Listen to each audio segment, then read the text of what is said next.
kemi ndihmë apo ta ndihmojmë një tjetrin, të shoqërohemi, të bashkohemi, do të vazhdojsh edhe më tej me këto marrë me ilahie, me gjërat cilat na i ke servu deri më tash, gjërat bukura, kështu të vazhdojsh edhe më tej. Thonë ato të cilët e tha shumë bukur e the. Më ka dhënë Zoti zanin edhe pse mos ta shfrytëzoj. Ashtu është. Do ta shfrytëzosh deri në fund? Ashtu se Allah thotë ditën e Kiametit ta dha zonin e bukur. Kush mos u krijo thotë me pamjen tonë se ti nuk e bone. Mos u krijo me filozofin tonë se ti nuk e bone. Mos u krijo kur mos kallzo me zonin kush jam unë se ti nuk e bone. Tregoje ti me moralin ton, tregoje tërbien tonë që të marrin mësim. Kur ta tregosh ti moralin, atë e marrin mësim. Allah thotë unë ta dhash këtë zorin unë ta marr, po shfrytëzojmë punë të mira, se nesër do të pyetesh, si e shfrytëzove, ku e çove rinin, si e shfrytëzove bukurinë, ku e çove këtë shnetin. Këtë do të pisin, vallahi billahi do të pisin. A ka pat shok që të kanë thonë pse marrem? Por ka pat edhe sigurisht edhe pejatëri që kanë thonë mirë e ke bëçje. Mirë, po, plot ka. Edhe më shumë kam diasporat Kosovë dhe Shqipëri. Sa mirë be ke qenë këngëtar i famshëm, po ke luajtur në për filma. Pse e lave muzikën? Tash. Ai ka desht. Ai kur vendos diçka bëhet dhe bëhet. Po thot apetit thot e di më mirë. Po ç'kjo është? Sa shfrytëzon tash atë pjesën ku kemi qenë dëshmitar edhe të disa inqezimeve të filmave që i ke bë Zoti Muharrem dhe tash sa të ndihmon ajo në për klipet që i inqizon klipet e ilahive, na trego pak sa të ka bë ajo tash me një përvojë. Tash filmat unë i pota atëre i bëna 5 pjesë. Po ndërpreva 12 ditën. Kam qenë edhe filmat mirë, kanë qenë burgizi në atë kohë. Atëherë s'ka pas internet, s'ka pas CD-ja. E bëshin një kaset, edhe këtë mbledhshmi. Ka qenë televizionat vjetrat, po s'ka. Ka qenë era atëherë.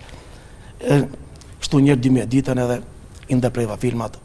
Kam pas menaxher zotri Agron Berishën, zoti më shiroft. Ai ka qenë produksionin i mirë kon edhe këngëtari i famshëm kon. Ai filloi Muharrem tha Memin sekretin thirin Muharrem, ai më thirr ke Memi. Ta du ta bëj një kaset se ti ke zërin e bukur. O, i dhe Agron. Po unë s'kam dëshirë për muzikë si ja. Jo, ki mu bo bum. Fillom kështu, e bën me një kaset.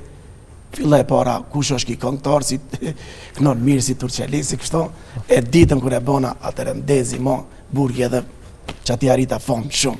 A unë se kom pas men, s'kishme atëre kishme i dëgjonin si shajnë varur. S'nalik as gjyshi, as baba. Jo në dyqan, jo ta bëj një kaset, jo. E kështu në fillon, po.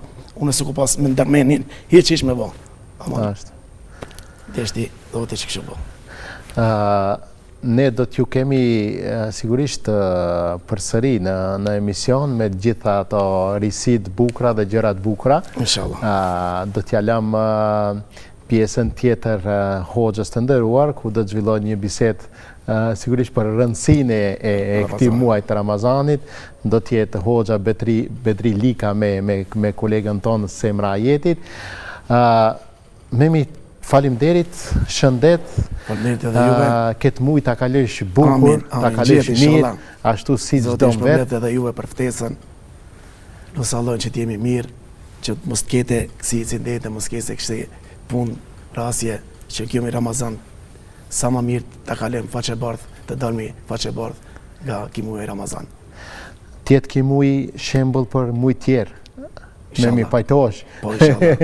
Ki muj tjetë muj ku do të marim shembull që 11 muj tjerë t'jenë kështu qetë, mirë, të kënaqemi, shumë mirë e ceke, apeliono mjaft më me këto gjërat cilat i kemi të pahishme.